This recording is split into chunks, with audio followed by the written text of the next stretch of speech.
ասում է պատասխան Աբգար թագավորի նամակին։ Ասում է իմ եղբայր Աբգար քաղցրացնեմ ջրերդ։ Եվ շրջում սկսում է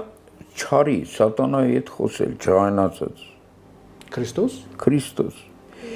Ինչ ես ուզում այդ աշխատասեր բարի հացից քարից հաց քամող ազգից ինչ են քեզ արել, ինչ ես կպել իրենց։ Այդ մանրամասնությունները նամակների մեջ Այո, նամակի այո, գրված եւ ասում է նայ ասում է քեզ տրված է եւ իրենց է տրված փրկagorցության դարձի գալու հնարավորություն,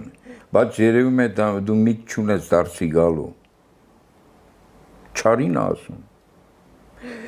Եվ ասում է նայ մինչ աշխարհի վերջը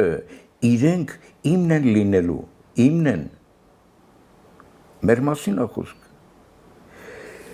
Ես իմ արունը սառել է, երբ որ այդ ամբողջ այդ նկարագիրը կարդացել եմ ու ընկալել ու անչափ կարևոր է որ թարգմանողը հրեա է։ Բնագրերից արխիվներից վերցրել եւ թարգմանել է Յակով Լորբեր։ Եվ հիմա Արեգ ջան, դրան գումարվեց պատմական 301 թվականը,